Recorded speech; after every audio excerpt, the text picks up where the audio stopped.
to Wednesday in Westeros, the podcast where we discuss the Game of Thrones show and some of the books, and we spoil the shit out of everything. I'm Taylor Trask. With me, I'm Todd A. And it is yet another week. Episode 3 has just transpired. We're recording on Monday, the following Monday, as we usually do. And yet again, an episode that just free of the books. They're barreling ahead, it looks like. You know? Yeah. So I like that you started with that, because what was your sort of overall take on the episode? Well, again, it's great because that first, you remember how you and I were a little bit like that first episode, like, oh man, is it moving slow again? That was basically just like everybody get ready. And they've just been, last week, this week, they've just been kind of cruising along. And once again, I love the fact it's almost like they're saying, it's weird. I have a couple notes, kind of themes, overarching themes. And it feels like they are basically saying that we don't have the rules of the books anymore to hold us down. Yeah, there's a story that we're following, but we don't have to sort of stick to that measured, stately pace of the books. It's like, let's just barrel ahead. And as an episode, it feels like a lot of these characters were confronted with the rules of their own world, like, following the rules, breaking the rules. And it feels like this is an episode as a theme. The kind of the thing I kept hearing was those who follow the rules are suckers. And, I don't want to jump ahead, but you kind of get that, bookended with Jon Snow, the guy who's always sort of been about the rules. Now all of a sudden he basically says, fuck it. And, here we are. So that's interesting. That is such a good take on it. You talked last week about how it felt like we were back to sort of a classic feel of a Game of Thrones episode. And I definitely felt that last night.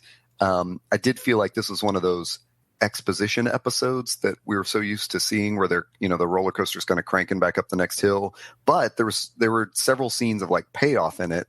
So even if it wasn't like a huge battle, there was like enough payoff where it wasn't just a frustrating episode, in the dark or whatever. So, see, Samantha, sometimes I like it when there aren't a bunch of battles. I'm just going to pick on her forever. But let's just jump right into lots to discuss. Opening scene, we might as well start with. Lots to discuss. Jon Snow sitting up. He did not then pass out again and was actually dead, as I had kind of wondered might happen. Well, I was honestly, I am so now after season 5, this show has sort of made me so jaded. I was honestly, how they do that opening kind of montage of scenes before the opening credits where they're like, things we might be talking about. And as they were doing that in my mind, I'm like, oh man, they're probably going to wait till the last effing scene to show anything Jon Snow related, because that's what they did all of last season. All of season 5 was, we're going to wait until the last possible second to show you anything you want to see. So I was just kind of like, I had that in my head, and when they jumped right back in immediately where they left off, I'm like, oh, okay, this is good. All right, we're kind of again back in the swing of like season 2, season 3, where it's they're building expectation but immediately paying it off. It's kind of nice. Yeah, I was happy with it. What did you notice about that scene? What was the first thing? I was a little bit. So it was going to fall one of two ways. Either Jon Snow was going to be completely freaked out like he was, or he was going to be, he was going to, have this sort of like, I've been to the afterworld, I know what to do, and be sort of, Gandalf mission driven. And I was kind of glad. Yes, that's what we all want, right? So I'm glad the show is kind of behaving by its own sort of, way of working and not just giving us instant gratification. It's a little bit spooky that he honestly, when Melisandre comes walking back in, she's like, what did you see? He's just like, nothing at all. There wasn't like any really cool. That was a really cool way to play that, the Lord because of Light, she was in 1 minute, that expression on her face, like right when she walks in the door and sees him sitting upright, was, you just saw like this realization of like that kind of faith returning to her or whatever. Yeah. And Carice Van Houten, who plays Melisandre, man, give her props. She has, as an actress, she was at one point when she was first introduced, like my least favorite character. Cause she just was so one note and she was just so one note. And so, there's nothing about her. She just was so cocky. So like this, even the last 3 episodes have really, she was really good last season. And especially kind of as she struggled with Stannis' failures and everything. But this season, like it's interesting to see her kind of play with this idea of here's this woman who's lost all her faith, and now she's almost kind of like a born again Christian in some respects, because she's seen like she's seen the results of her faith now directly in front of her. I love the fact, though, that, the first thing out of her mouth was, she asked him what he saw, and she's like, maybe Stannis wasn't the Lord of Light, but Azor Ahai, but maybe you were the prince that was promised, huh? And then I love the fact that Davos was like, why don't you step out for a little while? Because like, let's not, this dude just came back and he's grappling with things. I love that Davos, always the ever steady rock of this whole show, was just like, let's just calm down and slow things down a little bit here. He is so, yeah. I that look of conversion, or not conversion, but like born againness. I think you're right about that. Where it's like all of a sudden her faith returns, and then she immediately wants proof of her faith and like what is the afterlife like. And then it's great when Davos shuts her out and says something like, I can't even remember that phrase, but I remember laughing out loud where he's like, look, I think this is fucking crazy.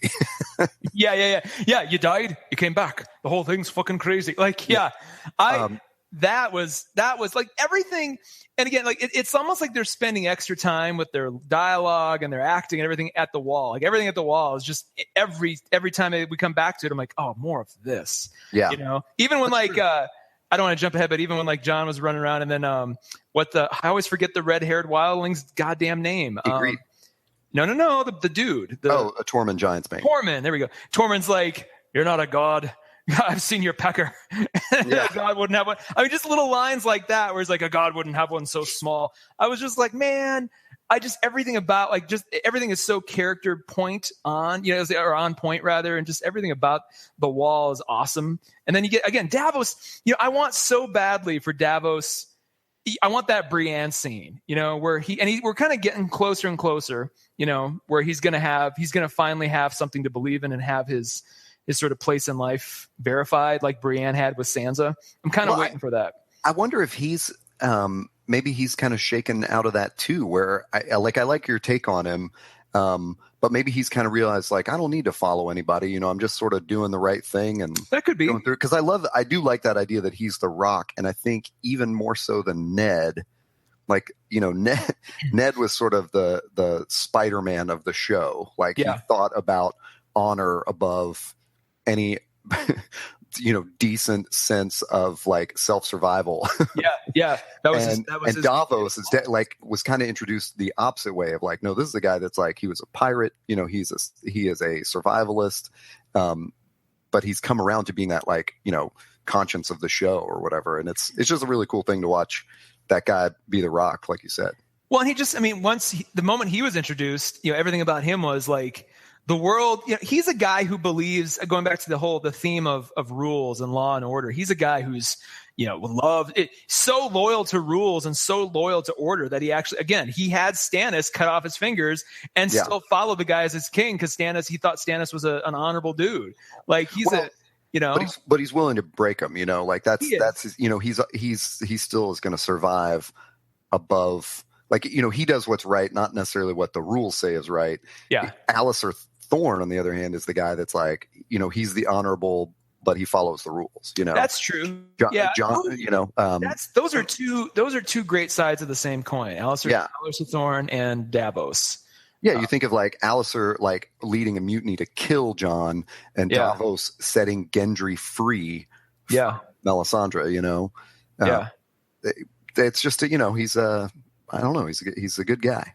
Interesting. It's cool. Well, we'll come back. Do you want to talk more about that? Azor Ahai. Yeah, maybe he. Wouldn't that be the ultimate? What irony? A kick in the nuts! that this whole time, Melisandre's like she and Davos have just been at each other's throats this whole time, and her savior. The prince that was promised was this dude this whole time. That'd be it won't be if he's known. Yeah, and if he's known it all along. He's like, I tried to tell you, but you didn't fucking listen to me. It's like I just wanted to let this play out. But yeah, it's cool. I laughed out loud when she's just like, are you the prince that was promised? Did the Lord of Light say hi to me? He's just like, can you leave? Yeah. Like it was, and I'm so glad that happened too, because in my mind I'm like, oh man, don't overwhelm him with all this shit. And Davos is like, yeah, I agree. You need to go, and we need to talk about all this stuff.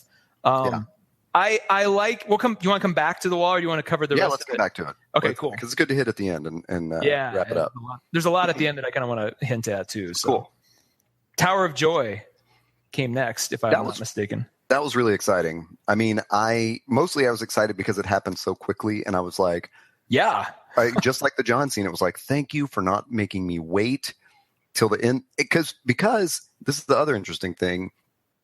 I was okay with that kind of cliffhanger to it, which, and I love your theme of the rules, man. I didn't even think about that, but where again, the three-eyed raven has to tell Bran, hey, you can't stay too long in the past. It's that ink is dried. You can't change it and whatever. And, it was just cool. Like I was okay with that cliffhanger because it happened in the beginning of the episode, and it wasn't like that last scene, which they so typically do, where something happens and you're like, fuck, just resolve it. Like, give me some suitable ending here, Well, and they knew, like all of us, I think everybody came into this episode with two things we want to see what happened to John, and everybody's like, oh, the Tower of Joy, we saw it in the preview. Yeah. And it would, again, in season 5, or more irritating episodes, they would have saved that till the very effing end, knowing everybody's waiting for this. So I was almost shocked, where I was like, when they cut to it, I was like, oh God, right now? It was like, I wasn't ready. I was munching on granola, not really, ready to pay attention. Exactly. So to put that down, I was like, oh shit. As an aside, by the way, I love that location. The cinematography was just gorgeous. Like, I wonder where that is, because it's so pretty. Just the countryside and where it was shot. That's a real place. Like, that whole building, that facade is a real old castle somewhere. Like, where did they find that? Jesus, it's amazing. Did you like the way, because I haven't read the books, so I don't have this in my head of how that scene, I mean, I just kind of hints and things I've read and people have told me. Did it play out like you thought it should, or that it matched your anticipation from the book? It's one of those things that I've said before. It is, I don't have any idea where it even happens in the books, and it's written in such a way that I didn't even understand I was supposed to get something out of it. For example, I went back this week and read the Maggie the Frog prophecy for Cersei, and I was like, well, no wonder I missed this. I sort of remembered it, but it's not like there's one little scene where the entire thing happens. It's, so I don't even remember. I didn't look up the Tower of Joy. I should have done that, because I am curious now of like, how does that actually happen? How do they play that back? Because it's a weird, murky sort of flashback that fans have been piecing together for 20 years or whatever, It's interesting you missed it, because everywhere I look in comment sections, everybody's like loyally like rephrasing the every word about the sword that the guarding soldiers had, and it's like, and then they're nitpicking the shit out of the fact the sword didn't gleam enough in the sun. It was supposed to gleam. I'm my God, what are you guys talking about? Like, it was just like there's a lot of people just nitpicking the ever loving hell out of this, and I'm kind of like, it's those kinds of comments where I'm almost just like, fuck the readers. Like, you guys in your book, like, if you read the books and you enjoy the books, great. But when you get that meticulous, that's when those are the people who go and see a movie and are just like, the book was better, and have no, like, they're so like, unless every word of the book is loyally represented on the screen, they have a conniption. They can't just appreciate the fact that it's two different art forms or two different mediums that have to be, they have their own needs, and you can't the show would be 27 seasons if they even tried to get close to that. So I'm just like, right. You guys, the sword fight though, I know you mentioned that in our notes here. Oh yeah. I mean, that was just, everything about that scene, like the rhythm of it, and sort of, it's I don't know what it's like to go in as a viewer that has no idea that scene's coming, or didn't get in the previews that's what's going to happen. We talked about last week. Obviously, we're looking ahead and stuff, but it was just, I felt like, oh, here it is. And I hope this season is all about delivering on these things that have just been stretched out for so long. And they immediately, there was good dialogue. They established who the characters are. I liked the whole thing with, the Raven and Bran, like how he explains, like, oh, that's Arthur Dayne, the Sword of the Morning. And even just saying that, I was like, oh, cool. Give him that nickname so that everyone knows, if that ever comes up again. Yeah. And then the rhythm just went perfectly into this fight, which was incredible. I thought that was like, that was such a great sword fight. And the two sword thing was totally weird and bizarre. I don't remember that from the books either, but, Yeah, it was. I mean, the biggest bummer was just watching all of Ned's Bannermen get diced. Someone made a great point on IO9. They're like, that fight scene was the equivalent of Darth Maul, pulling out the double-bladed lightsaber. I felt like that too, yeah. But without all the show and frivolousness. Like every move was a useful move that guy did, and that's how he took out 4 guys. It was kind of insane. I mean, I'm almost like, I wish we had more context with that character, because it was almost like we didn't know him really. So it was almost like I wanted to see anything else, like, the other version of, other tales of him being told at some point, just to give it, a little bit more, punch. But I mean, it was great for what it was. I hated the fact that, I mean, I don't mind the cliffhanger because we all know what's coming, right? So they're gonna, they want to let that breathe a little bit. But I hated the fact that the Raven's like, no, you can't see that yet, and he pulls him back, and he's like, then he tells Bran, and he's like, yeah, you're gonna be here for a little while longer, and then not, and he's like, well, what am I supposed to do here? He's like, well, you're gonna know everything. I'm like, but not that thing that you could have just showed him just now. Like, so weird. I was like, what a weird thing to say after you're like, I'm not gonna show you this, but you need to know everything. I was just like, okay, well. There was a weird thing too where they just haven't explained the rules of that travel yet. Super warging or whatever you want to call it. Yeah, and I wish they would. Time just, warg. Because is it like, are the rules the same as the book? Can you clarify what the rules of the book are? I don't know what's going on. You can only warg on a full stomach. You can only warg after the hours between the hours of 4 p.m. and 12 a.m. It's like, I also what was I going to say? I love the dude who played young Ned. I thought voice, like, it was almost like they got as close as they could to a young Sean Bean. I appreciated that. Yeah, I mean, they could have done that trick that we just saw in Captain America and put young Sean Bean's face onto someone's. That's expensive. It's expensive though, and I'm glad they didn't, because we saw what happens when you put Cersei's real face on a body double from last season, because that was not Lena Headey walking nude because she was pregnant. I mean, it's not like she has a problem with being nude, but she was pregnant, so they couldn't shoot it. So they awkwardly put her cartoon head on it was so weird. So I'm glad they didn't do that. The only thing I was going to mention for the entire time I've been watching this show and talking to book readers, I have been hearing the name Howland, Howland, Reed. Every time it's been spoken, I always thought they were saying Howland Reed, and I'm always like, like Howland Wolf. Yeah, I'm like, is he a radio DJ from the 50s? Like what the hell is this Howland Reed nonsense? So when it was actually like written out, and even like when the Three-Eyed Raven said it, he pronounced it in a way that sounded like he was saying Howland, Howal. I'm like, who names them? Like, what a weird name in the show. So I'm glad to finally have that clarified. That's really funny.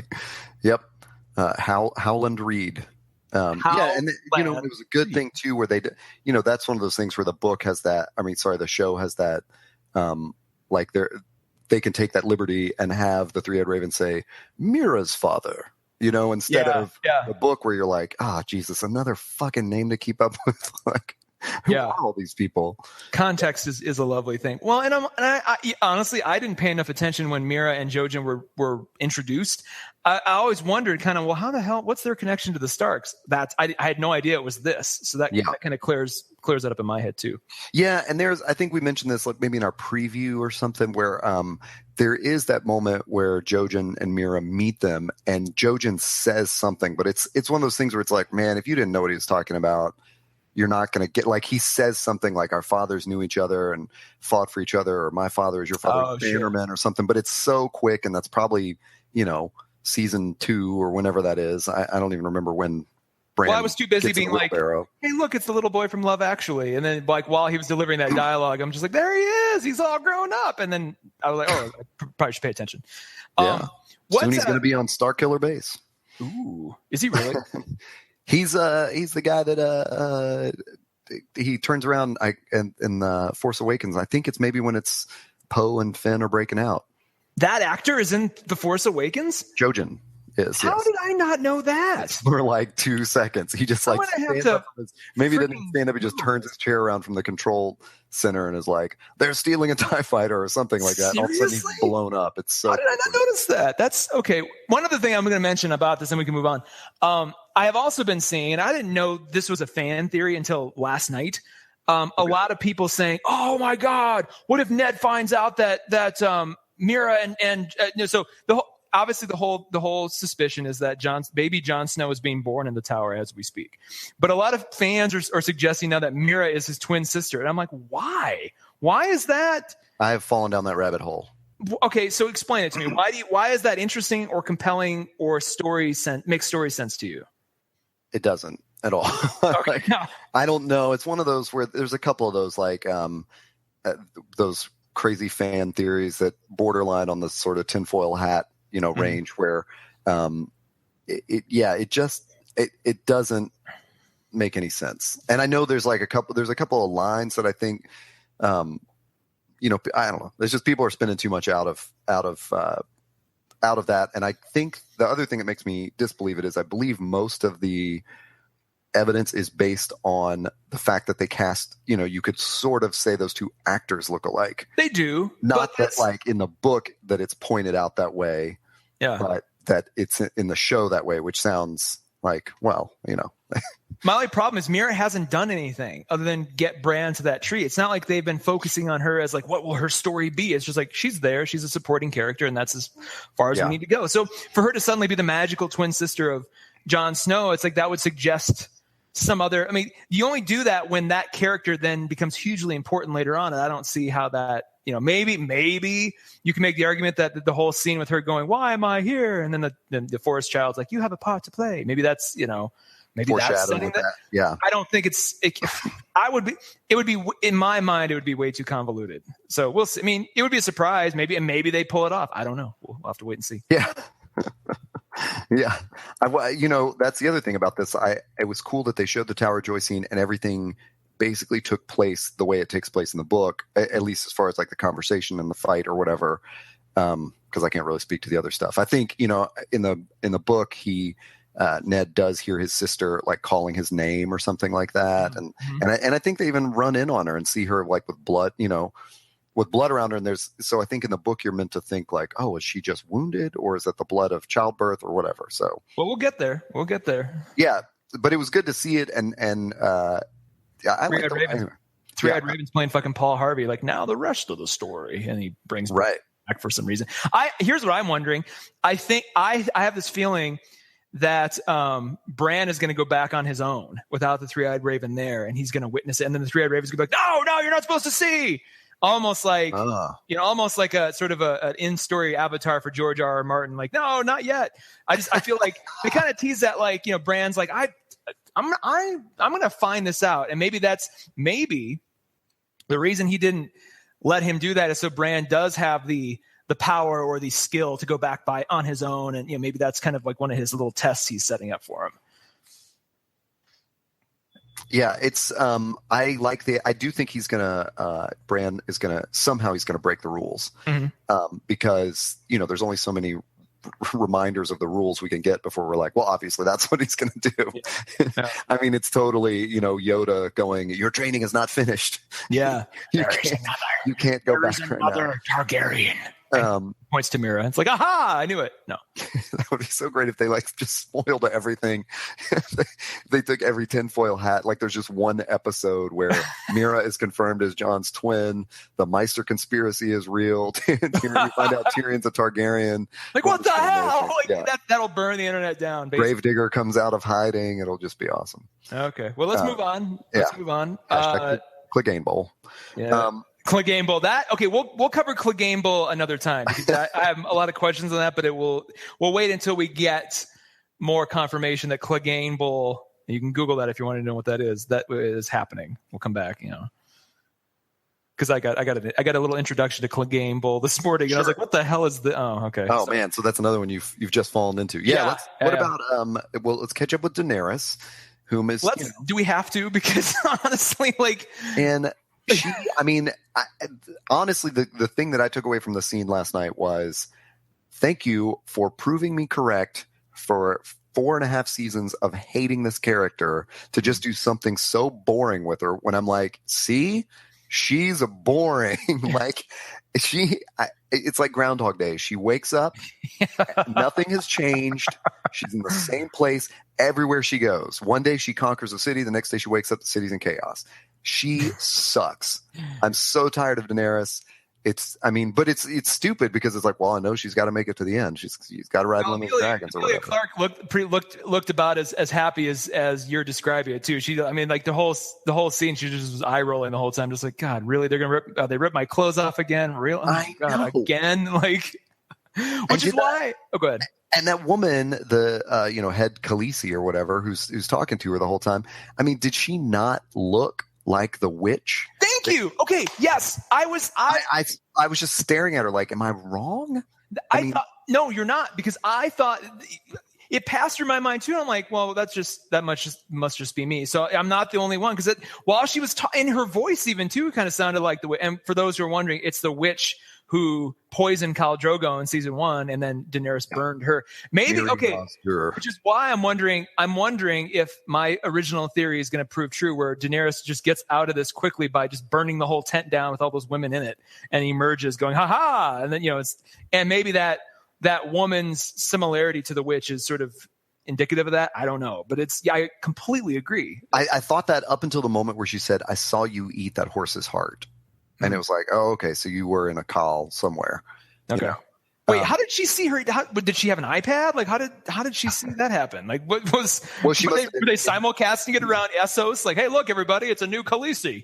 She must have been in the call, and at the wedding or whatever that ceremony was. But why would she be there and not in the tent if her Khal had died? Like, if she's been. Well, I mean, maybe she didn't. Wasn't with him till, I don't know. She said it. Maybe they all come out because were they in? They might have been in Vias Dothrak for the wedding.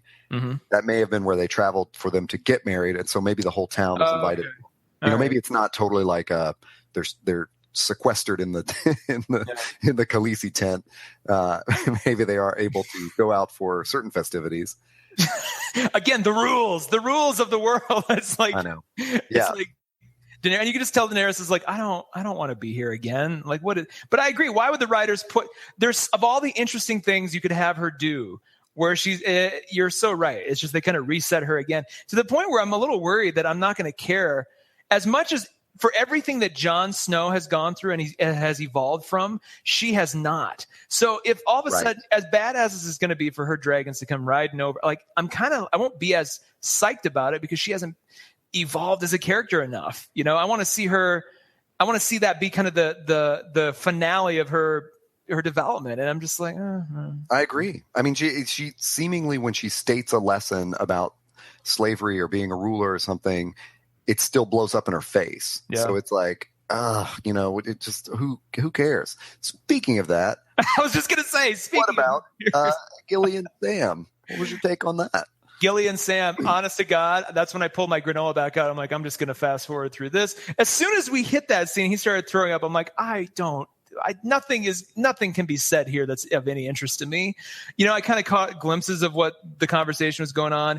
It'll be, it's kind of amusing that he's taking her back to see mom and dad, even though we've been. I guess that was the only point of that scene, right? But like, who cares? I mean, wait, there's nothing about Sam and Gilly need to pull a Rickon and Osha, where they just go off, and when they're important again, we can see them again. Like, we don't need to follow. Think about how much screen time was wasted on them in this boat to just show. They're not, again, so far this season, we have gotten at least one scene per episode that was a total waste of time throwback to season 5, and this was that scene of this episode. You could argue it was Daenerys. I think this was, at least with Daenerys, you're like, okay, something's going to happen. With these two, it's like, they're not a primary character. We don't need to see anything more until Sam is a maester and triumphantly returns with a big giant staff, and he's like, he conquers the White Walkers with words or some such thing. Well, it is so weird that it's like I watch those scenes and I go, well, obviously they showed that scene to communicate some important fact to me. What was it? Yeah. And I have to sit there and like go, oh God, is the important fact that she's going to go live with his mom? Basically, that is so dumb. Yeah, basically, then she's like, my son, even though my son isn't your son, he is. You're his father. I'm just like, how many times have they had a moment between those two characters that has communicated the same thing? It's like, I don't care. And it bugs me because is she pregnant with another little Sam and he doesn't know? that almost makes me angrier. Don't even suggest that shit. Cause like if that comes out to be true, I'm like, I doubly don't care. It bugs me because Sam is one of those characters who Hurley of Game of Thrones needs to go and not be seen for a while because you need to kind of forget he was there. And he's one of those guys who, speaking of character development, had for a little while a really good arc. He was the bumbling kind of heavy oaf who John befriends, who, he has to find his voice in this world and at the Wall of all places. And he does, and actually gain some confidence gained. And, they gave him that kick-ass scene where he kills a White Walker. He slays a White Walker with the dragon glass unsuspectedly, but it was such a badass moment for him. I'm like, okay, now he's going to go off to learn. You need to make Jon Snow feel like he's all the more alone. Don't keep showing Sam, because we as the audience need to sort of empathize with Jon and not see all his friends. If Jon doesn't see him, we don't see him. And when he comes back, like imagine the reveal, like next season, if he came back, we haven't seen him for a while. If he's missing all of season 6, season 7, like there's some kind of the White Walker battle kicks off. And there's a moment where, Jon's cornered by the White King or something, or somebody's cornered, and all of a sudden, like, a giant obsidian staff like clashes with the White. You're like, who is that? And it's Sam. He pulls off his hood, and it's Sam like doing his Gandalf. Like, how awesome would that be? And again, I don't have to have all that gratification, but don't show us what he's up to. I don't care. It's not. And I think when it was announced in season 5, like you're not going to see Bran and Hodor, that. At least I wondered, like, well, I mean, what's going to happen to that storyline? Are we going to care when it picks back up or whatever? But it did come in such a cool way this season. Yeah, exactly. And they could definitely do that with Sam. Like, we don't need to see this. It would have been great to just catch up with him at the Citadel. Yeah. And he's already, getting something from, Merwin or whatever the guy's name is. And she's already living with Sam's parents. Yeah. That would be interesting. And it would have been cool too if we didn't see him in like in episode 8. Yeah, in episode 8 or something, halfway through the episode, it cuts to like this sort of candlelit chamber, and there's just stacks and stacks and stacks of books, and a sweaty, just exhausted Sam. And you're like, oh my God, there he is! And he's like flipping through some pages, and he's deep into his training, and then he finds some crucial piece of information or something. Like that would have been cool. But I don't need to see him barfing on a boat having the same damn conversation he's had with Gilly like 25 times now. I don't care. We shouldn't pay it any more attention than it. I agree. Exactly. Moving on. I love the sound of back to so then we're back in Marine. Yes. Danny is in some tent somewhere. Well, did it start? I think it started with Varys, right? Yep. Varys and the hooker. Fanning himself. What a good spinoff that would be. Varys and the hooker. It's just like, it's like starring Colin, or what is his name? Oh, God. Conleth something. Conleth? Conleth. I want to say Colin Firth, but that's not his name. It's Colin something. Anyway. Lee or Heath or Colin. Yeah, Colin Heath, whatever. That guy. Yeah. Conleth Van Marsh. There you go. Conleth Van Marsh. Yeah, I really enjoyed him being the spider again. Yeah. I did too. It was cool. There was, I forgot about that. It's funny too, because they flip to the Tyrion scene where he's talking to Grey Worm and Missandei, and he's the old Tyrion. Yes, he was. Cool, but I also felt like, are y'all ad-libbing this? I was like, I just felt that thing of like, what? This is like literally filler waiting for Varys to walk back upstairs. And I don't know whether to just think that's funny and just roll with it, or like if it, I mean, it didn't really bother me. It was just funny in retrospect that like, that's all that happened. Like he literally got no information out of them, It was a funny little character moment, like it was kind of useless, but I did like the fact that we got to see we got to see a flash of the old Tyrion where he drinks and just tries to make sense of what's going on. He's back on his game again. It really did feel like the when he was the hand of the king, like those kinds of things where he's just kind of running around with, I mean, you pointed that out, a couple of podcasts ago, and that's totally what I've just been seeing now. Is like, you're right, that this is like his own small council. Yeah. And so I think that was what was so cool about seeing Varys do his old, tricks again. Varys is doing his trick, and Tyrion's like, I guess I should make this work somehow. But what do you guys talk about? They're like, nothing. It's like, okay. Yeah. I was thinking that maybe for a moment there, he was going to start talking about the fact that those two were into each other, because he was kind of headed as like, well, what do you guys talk about when I'm not here? And then I'm like, and I was waiting for him to go, I think you like each other. But it never even came to that. I was like, okay, well, I guess. I mean, it was unlike the other wasteful scenes. Like it gave us a character moment at the very least that I needed again. So it was fine. Well, that's good. And then there was this weird cut where, well, not weird, but it was just an interesting cut where Varys mentions his little birds and immediately like smash cut to all these children. Yeah. In, Dr. Frankenstein's laboratory in King's Landing. So the birds are these children that Qyburn has now discovered. I thought that was really, I mean, what was your take as the viewer of it? Like, I was, this whole time when they've said little birds, it never really occurred to me it would be exclusively children. I always thought maybe there was like a kid and a kid or two, but I thought it was more like, the hookers and the cleaning women and maybe like the stable hand or something, and not like, he actually means little birds, kind of literally, like, hey, these little kids are running around overhearing stuff. And I'm like, well, that's kind of neat. Did it make you uncomfortable? That's what I was about to say. It didn't, honestly. Okay. I've seen a couple other people say, ew, that was creepy. And I'm like, well, yeah, in the sense that, I mean, would it be any creepier if Varys or Littlefinger did it? And we... Well, I wasn't even thinking the creepiness with Qyburn. I was thinking it was creepy to think of Varys having these little birds, because I don't know. There's just always been like a weird side to Varys where you don't trust him exactly. I think Littlefinger's probably hinted, one time that he was, oh my God, I'm just figuring this out, that Littlefinger had seen Varys with these children, and this is like 5-6 seasons ago, probably in the first season, accuses Varys of being into little children. Oh, interesting. But Littlefinger was obviously just seeing Varys talking to his spies. Yeah. All along. Varys is a eunuch too, so there's that, Of course, yeah. Can't really get that interested at the end of the day. So's Grey Worm. Yeah.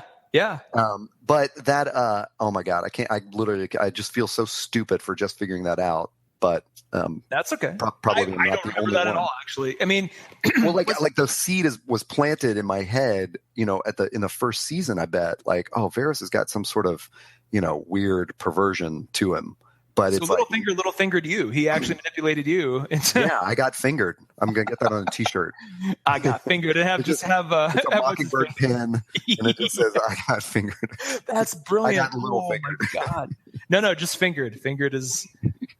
Oh no! Have fingered and have the word "little" in tiny font above it, and then have the Mockingbird pin. The Mockingjay. Yikes! All right, yeah. So. And then the other thing we noticed in that scene that plays out right after that is that you and I had hypothesized about this last week, but apparently everyone just knows that Robert Strong is the Mountain. Because he shows up and Qyburn, I think, calls him Sir Gregor, and then he just openly talked about in the small council meeting that they interrupt. Yeah. Well, yeah. And so there's some confusion this morning too. Some people are like, oh, they've just been referring to him as Gregor Clegane this whole time. I'm like, no. Qyburn introduced him as Sir Robert Strong. So this is probably the first episode where they mentioned that he's the Mountain, I think. Right. And what you had said last week, which I thought was totally spot on, was we, the audience, know it's the Mountain, but the people in the show, we're sort of meant to believe that the people in the show are buying the excuse that it's this new guy, Robert Strong. Apparently not, though. Well, it's funny. But I wonder if it's just the small council or whatever. Well, I mean, I think like when we saw last week, the soldiers kind of shit themselves at the fact he was coming out. I think everybody suspects it, but no one wants to say it unless you are, you're one of the people who think you have power or think you are protected. And it was funny that it was Pycelle. I mean, we haven't seen Pycelle in forever, so it was cool to see him back again. And just the fact that it was him being, kind of ripping on him, like, we can't have that monstrosity here. And then when the Lannisters and the Mountain come rolling in, you heard the little fart, right? There was a little fart that happened, like, and you're led to believe it was Pycelle, but it might have been the Tyrell father too, because he was sitting right beside him, and they both kind of looked like, oh shit, he's here. Like, it was really, I haven't rewound it yet, but I was just like, what? Who just farted? Like, oh my god, no, I did not see that. It was really fast, but you heard it was very audible, and I'm just like, who was that? Pycelle? Is that? Yeah. Well, the other cool thing about that scene was that it reintroduced Kevin Lannister, who was Hand, and there's definitely been this thing in the books where when does he leave or something? Shit, these fucking books, man. I just question my memory all the time. But I don't know. I just like that idea that a Lannister has been left in sort of in charge of Tommen, or at least supervising him, and he does not agree with Cersei. Mm-hmm. And so that seeing that conflict, I mean, again, it's just more that like old school politics. The whole reason we started watching this, we want to see the Game of Thrones, and now we're back in it with small council meetings and stuff. What was his name again? I forget. Kevin Lannister. Kevin. It's funny how like his brother he is, because he's Tywin's brother, right? Or is he a minor Lannister? He is. Yeah, I think maybe. Or at least he's Tywin's wife's brother, or some such thing. But no, that wouldn't make any sense, because it's all by the younger brother of Tywin. Okay, it's cool. I like that. I mean, I love that he's kind of just rolling like his brother and just isn't putting up with any of his nonsense. It was kind of also cool to see that, oh yeah, this small council's been meeting this whole time, as we've been seeing all these other ridiculous things in Dorne, and Cersei's not, like, they've still been governing, like, basically for Tommen and just kind of keeping things running as smoothly as they can. I loved freaking seeing Olenna Tyrell again. Anytime Diana Rigg is on camera, it just like stop what you're doing and just enjoy, because she, even if it's like for 30 seconds, like it was last night, it was great. And it was such a good echo of the scene where Tyrion arrives as Hand of the King and drags the chair over to the table. I mean, they even pulled up chairs, and Jaime and Cersei sit down, and it was like, oh man, this is like how the tables have turned, Well, like brother and sister, apparently. Like, it's funny that they've kind of they've been reduced to that, as exactly as siblings. Yeah. And even though they bring their muscle in with them, it's just like nobody's, other than the little fart, there was really no, everybody's just kind of like, this isn't impressive to us at all. Yeah, I love that scene. Everything about it was cool. It was cool. There's I know on I think it's in Storm of Spoilers, that podcast, where they've questioned, because it's so off book now, is the dialogue going to sort of ring the same way, because the show writers don't, they don't have anything to fall back on. Like, at least before, they could just crib a line from the books, and if it stunk, they could blame it on Martin. But now, now they can't. So there have been a couple places where I've noticed, like, a joke might seem a little too contemporary or something, and that was kind of one of those scenes. But I still liked the whole elements of it. Where Jaime just takes his place and it's like, hey, we're here, deal with it. I feel like if they're gonna stray from the books at this point, they have every right to, and especially if they're gonna do absolutely. That kind of thing, those are the changes I don't mind at all. It keeps the energy fresh, keeps me engaged. Moving. Yeah. All right, cool. Well, let's jump now from King's Landing to, and I don't know if this is exactly the order. Neither do I, but it's fine. Ramsay and and Umbers and Stark and the Umbers, and so I didn't put this in the notes, but I really like this scene too, because it's been a while since we've seen the leaders of the other northern houses kind of hang out. So we've kind of got a good glimpse of the Karstarks, but seeing that the Umber Lord or whoever he was there, just seeing how just frank and matter of fact he was to somebody like Ramsay, who he knows full well is a complete just fucking train wreck and terrible person, who could kill him in a second. It was just great to see him be like, I'm not going to bow to you. I know you killed your father. He was an idiot too. And it's like nothing about him was like, and just knowing the card he was holding was so strong that he could stay and do whatever he wanted was kind of fun to see. And the fact that he's like, we're the furthest most northern tribe, house or whatever. It's like those wildlings come over. It's us that's got to fight them. I love fighting them, but I can't do this anymore by myself. And we're going to have to up our game a little bit. So that was cool. I like that. And if I recall correctly from not from my own memory, but from other podcasts where they nerd out over this stuff, is that the Umber was the guy that, if you remember, like Rob's wolf bit this dude's finger off because he dared to speak up to Rob in a meeting. And then the guy ended up just sort of looking down and be like, well, you got that wolf. I'll go with you anywhere. I vaguely remember that. And that was an Umber. Okay. And then the Karstark was the one who went and killed the little Lannister boys that the Starks had captured. And so at that table is like Ramsay and some Karstark douchebag. And then this Umber guy walks in, and it was just so great how arrogant he was, and how I'm not going to kneel either, that sort of thing. Like, we're not doing all that crap. Yeah. And then, oh man. So Osha and Rickon, whom, I'm sorry, I'm sort of sorry I saw that coming from those previews. I think everybody did. I'd be surprised if anybody thought it would be Sansa again. I think. The only thought I had that was funny was I briefly thought, oh my God, I wonder if Theon is going to end up rescuing them and sort of make up for, to both of them, because he was so abusive to Osha when he took over Winterfell, and, he chased after Rickon and burned some kid in his place.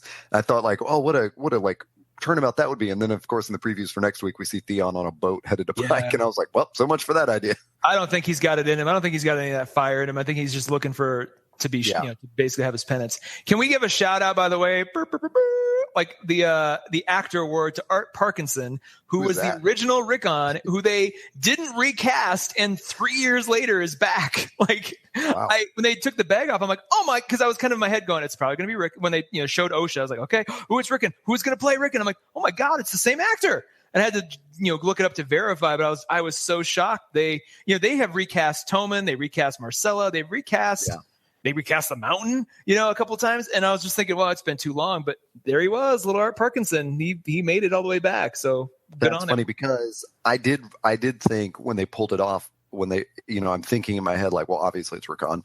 And I guess especially after they revealed Osha. But I did think, like, am I even going to recognize this guy? Yeah.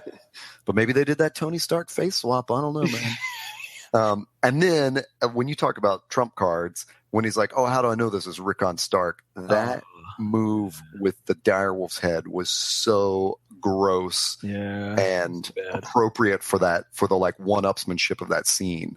Like, just to put Shaggy Dog's head on the table that way. I mean, it was disgusting, but that Umber guy, he knew what he was holding. Well, and it was like such a Ramsay thing too. It's like, this is what Ramsay will respect. Here you go. Like, so it was like make that Umber guy the Warden of the North. Like, he's just as big a dick, but he's so pragmatic about everything. I kind of dig his chutzpah a little bit. I mean, it's sad. Those poor direwolves, man. It's going to be there's going to be, who's Arya's? She's still out there somewhere. I believe Arya's is named Nymeria. Nymeria is still out there. John's is still out there. Is that it? Are those the only two? Rob's is dead. Sansa's dead. That's basically it. That's everybody. Yeah. So Nymeria and Wolf. Is it what's his name? What's Ghost? Ghost. God, can't think of what's going on. Yeah. Yeah, so those are the only two left. And Nymeria, complete tangent, but is there some kind of book lore that says Nymeria is out there, like, basically breeding new direwolves or doing some kind of not breeding, but I believe Arya wargs into her from time to time to kind of check in to Westeros in the books. Yeah, I think they're abandoning that for the show. Yeah, I think that's done. Yeah. Well, let's talk. Let's move this around, because since we're on the Arya note, sure, yes. Again, just kind of running her training montage. It was kind of like their Rocky moment where I was almost waiting for them to be like, "You're the best around," or having Eye of the Tiger start playing while she's in her. In fact, I'm sure it's been done. If it hasn't yet, by this weekend, I'm gonna take that clip and put Eye of the Tiger underneath it while she's doing her little training montage, because it fits so well. And I like the fact, she finally is like using, she's like, okay, I need to listen to my environment. I can't see, so I should probably, try to use that to adapt. And it was just kind of cool to see her finally be like, oh, I'm being trained, so I should probably get better and learn. And, so. Yeah. And, and it may be like a cliche in that, like, okay, there's a little bit of hardship in the scene, and then the training montage, and then all of a sudden she's there to block the next shot and take a swing. But to me, it was like, no, that's what we want to see. I mean, I get that it's a cliche, but it's like we've suffered through so many years of her, especially even just the beginning of that scene, she gets her ass kicked. And I keep thinking of some commenter I saw a couple of weeks ago, the first time the Wave kicked her ass, where, somebody put like a GIF up and was like, this is the moment that like her skull is fractured, and I kept thinking of like, yeah, of course, because like, I mean, she's pummeling Arya in the face repeatedly. Like, it was just, there's so much of that that we could take, and thank God they just turned it around. And Hannah thought it fit with last week, where she had a little bit of a trial, and then Jaqen shows up and is like, a girl may sleep tonight, whatever, blah blah blah. You're not a beggar anymore. Yeah. So I was good that we saw a little bit of struggle, but then a lesson learned. I was watching on an iPad, so I didn't get to the full screen view. Oh my gosh. Did Jaqen have a face of concern at any point during that? Because I could have swore when when she was like mixing and I didn't even know what she was doing with the powder and the vials and stuff. I'm like, is she like accidentally poisoning herself? What's going on here? And it's like he kind of walked in behind her a couple times. Again, cliche, but it was kind of fun, But did he look like he is like? It seemed like from the screen I was on, like it looked like he was almost like worried about her. Did I misread that entirely? There was definitely like maybe a touch of humanity where. Yeah, but it wasn't overly so, but at least I think it was more of the proud teacher where he was like, no, I think she's getting it now. I was like, we should mix that scene with Eye of the Tiger underneath it, with that scene from Kill Bill 2 where she's being trained by it reminded me a lot of that too, where the bride is off being trained by that the white-haired I forget the character name, but the white-haired Zen master, and he's like, so he's basically like, he's whacking it, every time she messes up he like whacks her with his little cane. And then she gets better, and then every time he approves of what she does, he like takes his Fu Manchu and kind of like swipes it to the side, nods his head like yes. And I just kind of felt there was a little of that too last night. Just the whole thing was all cliche, but it was the best kind of cliche. Right. I love that. One thing I was going to ask you he asks her, is it him or her, the Waif that asks her about her list? And Waif. That was during the Game of Faces, She, and she, but Arya has left off a few names now. Like she's not. Yeah, she definitely left off Wrath, the Sweetling, and the Tickler. Melisandre. Well, I don't think she was ever on it. No, because when they took Gendry, she started naming like Beric Dondarrion and Melisandre and like all those guys. She started naming off because she's like, those guys are. I mean, at least I thought. And now they're off it, interestingly enough, and then everybody else is dead. So it's like kind of down to those. Well, we think are dead. It's kind of down to those three. Hashtag Clegane Bowl, 2016. But it's, but yeah. And do you think too? Was the Waif trying to get herself on the list? It was kind of weird, where she's like, "Who else?" I thought I didn't think so. I thought it was interesting that she planted those names back in. Like I almost thought, wow, I wonder if they're going to help her out and send her out to kill those people or something. Give her some sort of mission. I mean, the idea that she just is, a girl with no name, and then they just send her out to kill, Balon Greyjoy or something. It's like, oh my God, this girl has this like crazy vengeance on her mind, at least for 6 years. I mean, give her something. Yeah. One other thing I was thinking of too, I asked you last week, does she still think she has no name really, or is she actually starting to buy into it herself? I still think that question. I think she's cool. I think that's a cool question because it's like, I think, when he asked it last night in the episode last night, I felt like, oh, they both get that this is kind of a game. Yeah. And it's sort of like the Game of Faces. She has to say a girl has no name or I am no one with such believability. it's not so much that, I don't know. I just kind of found myself wondering about that last night. Like, is the point that she really believes that she is no one, or is the point that she can convince someone that she's no one? Well, and on that same note, we know Jaqen H'ghar's name is Jaqen H'ghar. So at some point he, and I forget exactly how he said that, because, man, if I may be totally wrong about this, but I'm remembering back to season 2 where she first meets him and he's like, a man has no name. And she's like, yeah, but everybody has a name. He's like, well, if I have to have a name, it is Jaqen H'ghar. He reveals a name. He gives himself a name one way or the other. So it's not like it's forbidden to say a name. So the question is that his real name? Like, does it matter? Is she allowed to say her name under certain circumstances? It's I need to go back and rewatch. Knowing this is where they are now, I need to go back and watch some of those season 2 episodes. And I'll be interested to see what they do with this. It's like, okay, we get it. I want to know what happens next.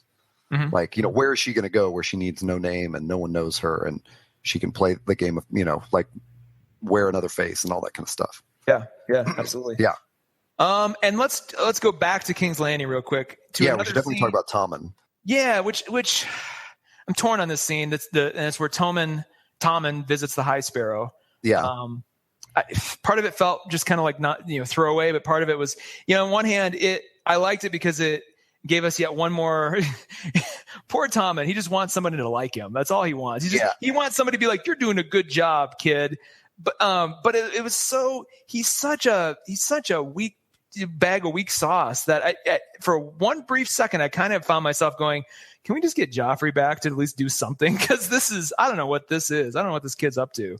Well, again, like I wasn't so harsh in my judgment of it because I feel like they rushed the story of the Faith Militant taking over the Sept and getting that influence in the city. So those little moments, especially like I just watched Jonathan Pryce like read the phone book or something, but just watching him have a conversation with Tommen, which was very much like the one he had with Jaime, where I'm sort of like reading menace underneath it, but the words he's saying were very kind. I thought he was being very generous to Tommen and influencing him in that way and telling the story of the Faith Militant and the Faith and the way they've, spread their influence in the city. And so I just thought it was like a cool glimpse into that. So as much as I would have thrown away like the Sam, and Gilly scene, I did like the Tommen High Sparrow scene.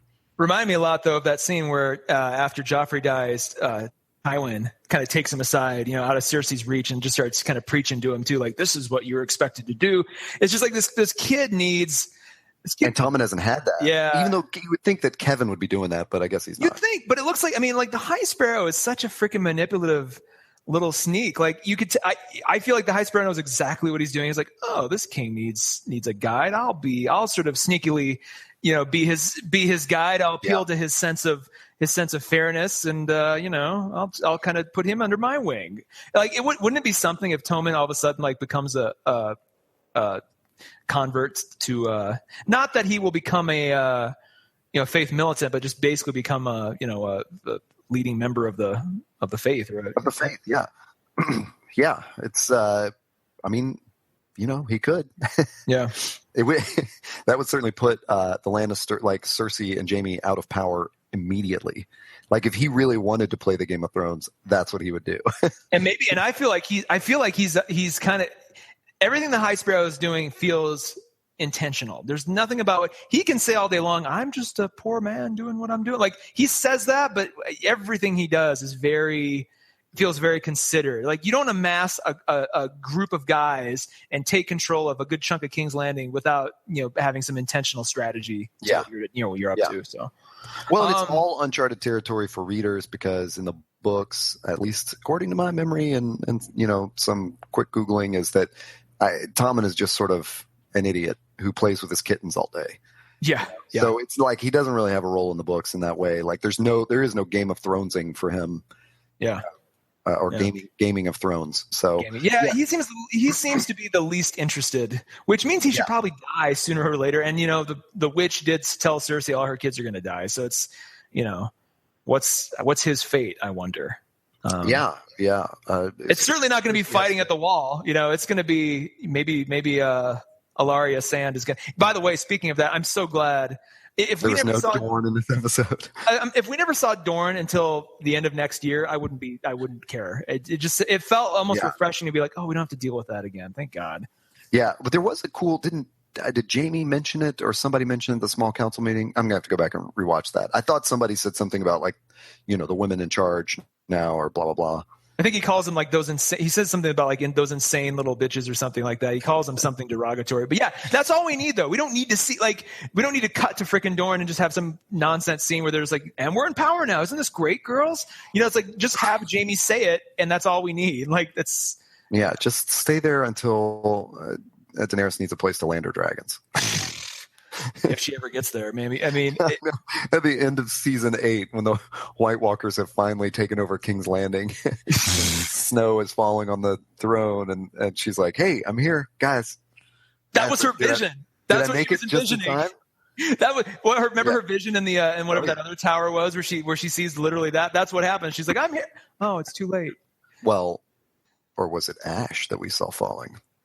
Ooh, there's a good thought. I'm borrowing that from some other smart people. I never thought about that. Probably the Storm of Spoilers people. They say everything smart, really. Well, quickly. Actually, they just say everything, so a lot of it ends up being smart. Gotcha. We are trying to, put a tight button on hour-long podcasts. So I'm going to start backwards. Okay. This episode was called Oathbreaker. Mm-hmm. Broke his oath. Ooh. I'm going to go back to my kind of broad stroke theme of the episode, in that we were reminded a lot of the way through that these characters have been challenged by the rules of their situation, whether it be of the the politics of where they are, of the just the situation they're in, of their heritage, so rules have been kind of imposed upon these people. So every character seems like they were sort of challenged to break the rules or break their oath or break their, kind of their circumstances. And at the end, Jon Snow basically said, fuck it to the whole thing, which I found interesting. I think to answer that question, you got to look at where the Night's Watch currently is. And it was interesting that scene happened when you kind of pan out over the crowd looking at the hanging. There were, it felt like there were very few Night's Watchmen there, and a lot of wildlings and a lot of confusion. And I feel like the Night's Watch, as we knew it, is kind of done. And honestly, with the hanging of the former Lord Commander Alistair, the hanging of Alistair kind of seals that in. Like he represented kind of the old school Night's Watch. So once he's gone, and I feel like that and Jon kind of handing his coat over kind of is like, it's all up in the air now. Like what we knew as the Night's Watch is done. And now it's kind of anyone's guess what this group of people does moving forward. Well, I love your whole take on this episode about being about the rules, because one of the things, even though Jon has been such a rule keeper, the big growth that we've seen in Jon is because Jon saw what was happening north of the wall and realized the game changed and the rules have to change. We can't just keep wildlings out of the kingdom or the 7 kingdoms, and so that, he had to, everything he's done since that point has been, it's sort of like Davos, like he sees the larger game, he sees the larger problem, and so it's very cool that he's willing to break those rules, for the realm, really. Yeah. But I just thought that was just such a weird thing to title the episode that, when you had even said, probably in our first podcast, so like, well, he doesn't have to be in the Night's Watch anymore. His oath is over because he pledged to be in the Night's Watch till he died, and he died. Until he died, yeah. So if anything, I mean, like that technicality gets him off. But again, I don't think there's a Night's Watch to really. I think all of that just got chucked out the window. And the other, I didn't even look up Oathbreaker on like on the wiki or anything to see if it meant anything. But Oathkeeper is the name of Brienne's sword. Okay. And so I just took it as like, and I guess maybe they call Jon an Oathbreaker when he joins the Wildlings and something like that. But so maybe it was more of a nod to like that's what Alistair's called him all along. Was there in the very first episode where Ned beheads the runaway Night's Watchman, is the word Oathbreaker used at all, either by Ned or that is such a good question. I wonder. I don't remember. Because if anything, you saw, Jon Snow was there. He witnessed that. That kind of informs a lot of his sort of his who he is as a person and a soldier. And then he had to repeat that a second time because we already saw him do that as Lord Commander. He had to kill somebody. He had to kill Mance Rayder too. But we saw him again confronted with the fact that he has to deliver punishment on these guys. And I really, really liked just him going down the line asking if anybody has something to say. I thought it was kind of cute. The guy's like, right, my mom. And I'm just like, okay. And then it gets to Alistair, and Alistair, honest to God, I have way more respect for Alistair's character now that he's like, you know what? Yeah.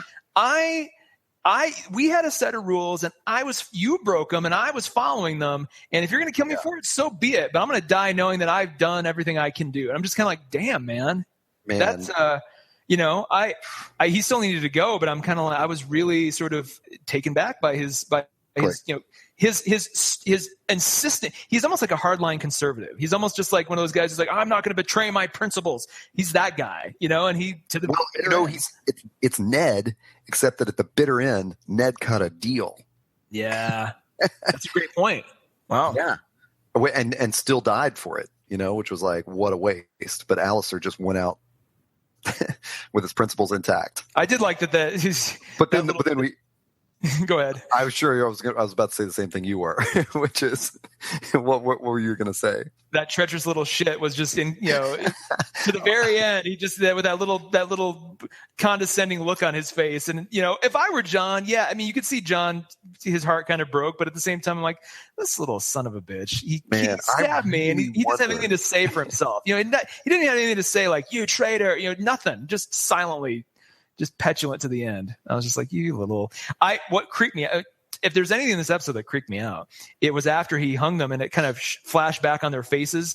And I'm just like, wouldn't it be something if, they don't burn them quick enough and then Ollie comes back, all of them come back as White Walkers, and because they kind of have that creepy sort of dead White Walker look on their faces already. I'm just like, I don't know.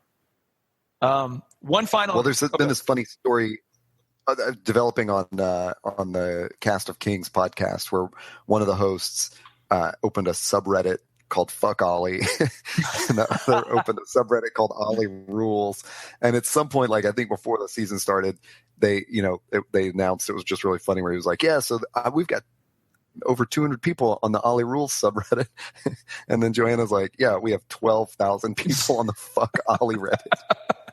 I feel bad. It was so out of proportion.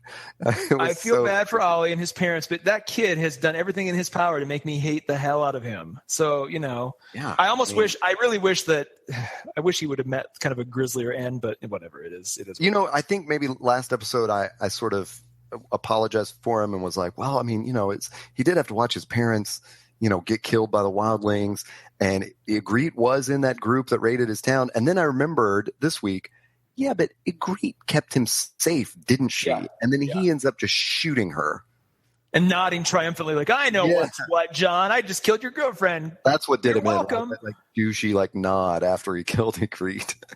That's just, and the actor they cast for that kid too just does such a great job of just, he's almost as loathsome as Joffrey, and he doesn't even have to talk. He can just stand there with a little smug look on his face. I'm glad he's gone. One other thing I'm going to mention about this scene that's a little conspiratorial. Jon hands his coat off to Ed. What's his name? Dolores Ed, which I thought was a great. If someone's going to be next, might as well be him. But then he walks off wearing his civvies basically.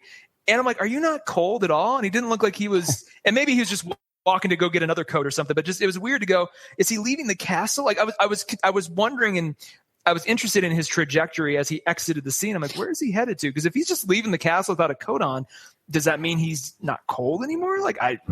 Interesting. And maybe that I wasn't meant to take anything from it, but it was curious all the same. That's funny that didn't even really register with me, because there are so many other times where that does register with me, and I'm like, man, isn't that guy cold? Like when Sansa and Theon got in that river. That's first episode or whatever. I'm like, oh my! Well, I was just like, well, now you're dead. That's a great point. And now you die of hypothermia. And that's the story of you. Yeah, I mean, it's probably nothing. But I was just like, I noticed that as he was leaving, I'm like, where is he heading? And is he going to get a coat? And granted, he woke up naked in the freezing room or whatever. So maybe he's just like, it's all relative, mate. I don't like 3 hours ago I was wearing nothing. So this is warm actually. I'm actually comfortable. Yeah. It's all thermal. Well, we got to hit those previews really quickly because we saw in the next week on Game of Thrones, one is some giant door opening to a keep, obviously, and Brienne and Sansa are behind it, and Podrick.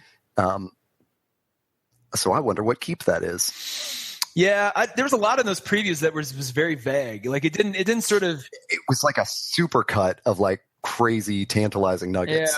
Yeah, and it was it was juxtaposed so bizarrely that I can't even speculate other than to think Well, that's if they're going to open. Oh, sorry. I was going to say, well, if they're going to, I'm guessing that what they're peeking into is not what that shot ultimately was. So I don't.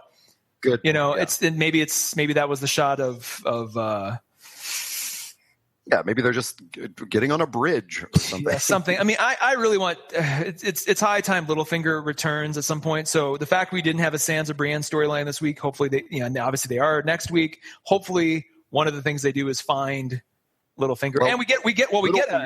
Yeah, there's a preview of him talking to Robin. So he's presumably in the Vale. And then I believe there's one of the Knights of the Vale is the person they cut to, but it's like this weird cut where I'm like, wait, is he standing next to Littlefinger or is this in another scene? I don't know.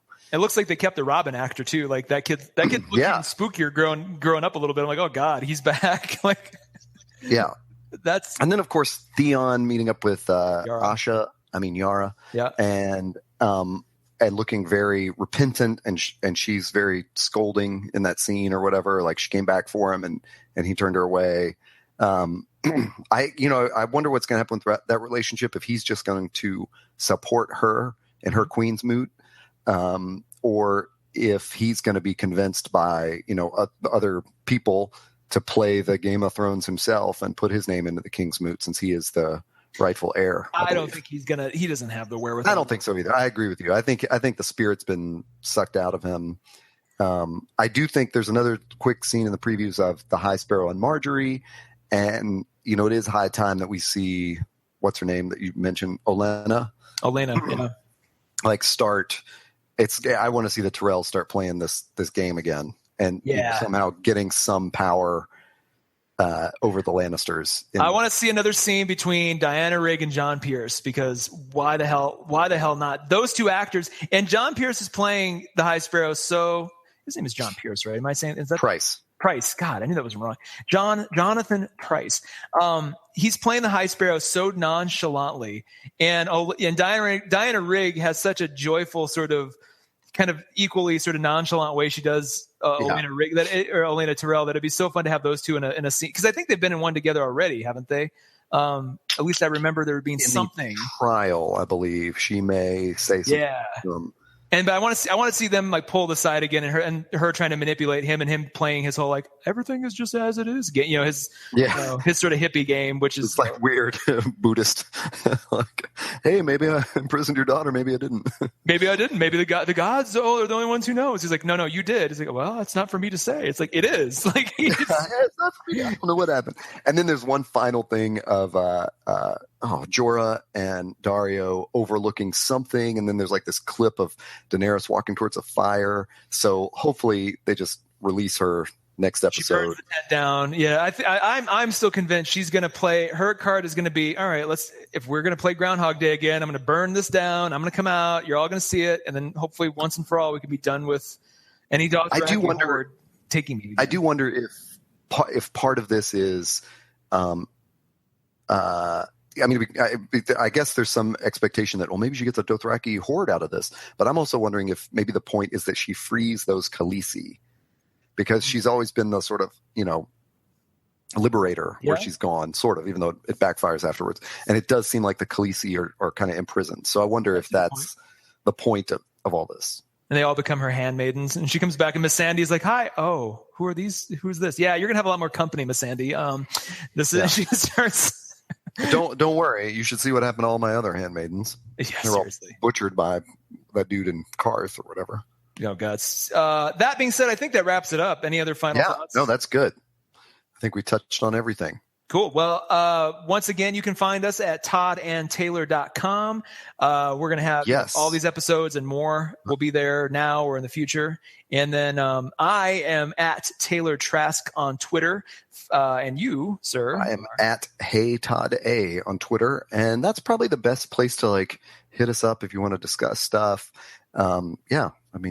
But also feel free to shoot us an email, shoot us a Facebook message, write a comment on the podcast, on SoundCloud, wherever you want to get in touch. We'd love to read more letters from y'all. Any thoughts you have, if you disagree with everything we say, let us know. We'll call it out and have a discussion and see what you think. Yeah, and then we'll bring it up for many episodes later, like just to continue digging that in or whatever. Look for us on Google Play, Todd and Taylor Show. Look for us on iTunes, Todd and Taylor Show, and we're on SoundCloud, Todd and Taylor Show. And wherever fine podcasts are sold or downloaded. But it's been great. We're totally free. Yeah, that's right. Well, yeah, that's right. It's been just waiting for those Bundaberg sponsorships to kick in. Bundaberg, that's right. Well, it's been a great week. I guess we'll do it again next Wednesday. Awesome. Westeros. Oh, that's a good tag. Yeah.